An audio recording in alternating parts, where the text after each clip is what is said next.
e etc. Acaba sendo uma forma de adultério. Pastor, eu acabei, né, pegando algumas perguntas aí pra gente usar hoje, e eu quero usar uma que eu recebi. O casal, tá? A mulher está já com o marido há algum tempo, e o marido faz um bom tempo que não procura a mulher. Certo. Ok? E nisso a mulher começa a se masturbar. Sim. E pensando em outros homens. E ela chega num determinado ponto que acaba procurando, Sim. né, o que ela não está tendo ali dentro de casa. E acontece a traição, vem a separação, e nisso ela culpa o marido. Que tudo aquilo que aconteceu com ela foi culpa do marido. E a gente vê muito caso desse também, que é o inverso, né? Que a maioria é o inverso. Normalmente acontece isso com o homem, né? Certo. Geralmente é o contrário. Nessa situação, existe o errado? Nessa situação, duas questões. Primeiro, antes de acontecer o fato, tem que ter uma conversa franca entre o casal. É o primeiro passo. O primeiro passo a ser dado é, olha, vamos dizer, por que a mulher está sem libido? Então, tem várias possibilidades. Sim. Pode ser uma questão emocional. Ela está com um problema de baixa estima, coisa parecida. Pode ser que ela tenha um problema sentimental, o pai dela está internado, a mãe dela está internada, ela está passando por um luto. Pode ser uma questão financeira, ela está preocupada com as contas e etc, etc, etc. Pode ser filhos, preocupado com um filho que está doente, um filho que não está bem na escola, um filho que... Então, várias coisas podem afetar a libido da mulher. Pode ser uma questão de tabu. Isso é muito comum também, viu, Jorge? Muito comum, porque muitas moças cristãs foram criadas num lar extremamente religioso e moralista, onde o sexo tinha aquele pensamento católico romano que o sexo é um mal necessário. Então, nunca foi passado para ela que o sexo é de Deus, que Deus criou o sexo, que é para ser usado bem no casamento, etc, Sim, etc, etc. sim. Então, várias são as razões pelas quais a libido da mulher pode acabar. Né? Pode ser reação de uma medicação que ela está tomando. Então, várias razões. Que daí ela tem que chegar para o marido e dizer, olha, meu bem, eu estou completamente com ausência de desejo sexual, de libido, não tenho... Procurar um médico. Não, então, primeiro, você tenha paciência comigo. Tenha paciência comigo e eu vou procurar um médico, vou procurar me tratar. É a primeira questão. E vice-versa. Não é comum, mas tem homens que também, por uma série de razões, eles também perdem a potência sexual. E a mulher está precisando e querendo. Então, a mulher também... O marido tem que falar, meu bem, você me desculpa, eu não estou conseguindo...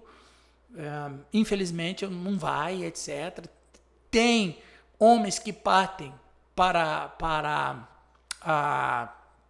os remédios de erotização, mas também não é objetivo, porque ele pode ter o pênis ereto, mas não ter desejo. Sim. E desejo é o principal combustível para uma relação sexual sadia. A masturbação, nesse caso, seria uma ponte, então? Não, só terminar aquilo que você me perguntou antes. Ok, aconteceu. Bom, não teve esse diálogo por uma série de razões, constrangimento e tal, e um dos dois teve um caso extraconjugal. Quem é o culpado? Bom, nesse aspecto, se não teve uma conversa, se não teve um acordo, existe o que tem menos culpa. Não 100% de culpa. Por exemplo, o homem ele teve um caso com outra mulher. Porque a esposa dele... Aí ele apresenta uma série de razões pelas quais a esposa... Enfim, e é muito comum isso, infelizmente. Ele é 100% culpado? Vamos dizer, ele seja 95% culpado. Ok? E vice-versa. Porque ele tentou de várias maneiras se relacionar com a esposa. Tem maridos que são maltratados pela esposa. O marido chega para dar um beijo, um abraço, ela nunca quer, ela está ocupada, não vai para lá. E tem mulher que não gosta. Casou, não sei, né? Por uma razão qualquer, mas o marido fica numa situação difícil. Há casos que o homem é safado mesmo. Há casos que ele é satisfeito com a mulher dele dá prazer para ele em todas as áreas, mas ele gosta de outras mulheres. É vício.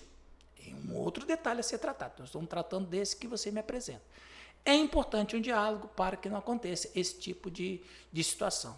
Então, quem é o culpado? O homem, dentro dessa perspectiva, ele é grande parte ele é culpado. Grande parte ele é culpado. Mas a mulher poderia ajudá-lo também. Então, existe o que é menos culpado, bem menos culpado nisso aí. Porque não existe, dentro dessa perspectiva normal, 100% culpado. Existe 100% culpado se um dos dois não se satisfaz com o outro, porque ele quer outra coisa mais, ele quer nova experiência, entendeu? Aí, meu amigo, aí é demais também. Mas, pastor, o que será que falta hoje, né, nos casamentos atuais? A comunicação em relação aos desejos sexuais? Ou, de repente, pensar um pouquinho mais ali no próximo? Boa sua pergunta. Eu penso assim, Joel. Eu penso, né, que a Bíblia é o nosso regra. Provérbios capítulo 5 vai dizer, e eu brinco, que tem alguns irmãos que se pudesse rasgavam o capítulo 5 de Provérbios.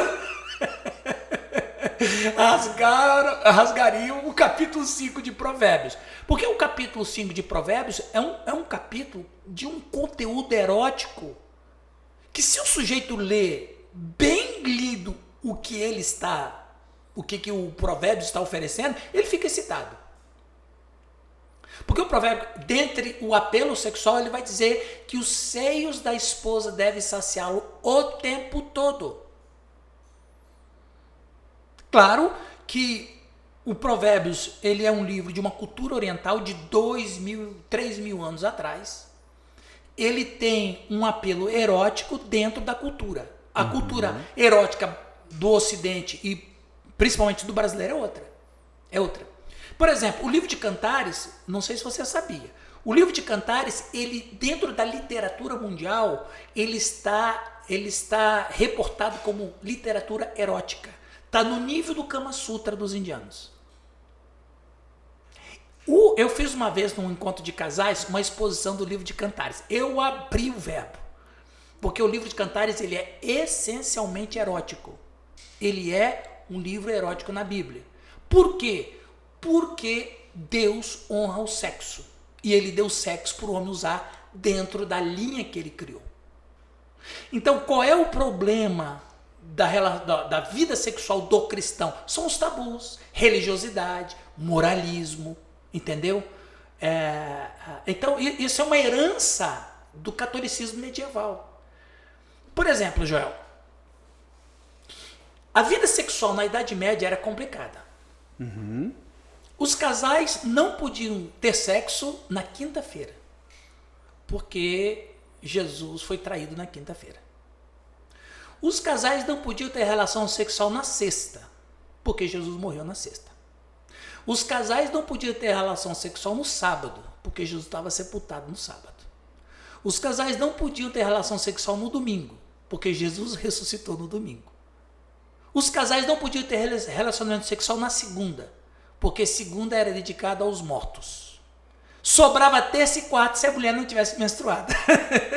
Isso era toda semana.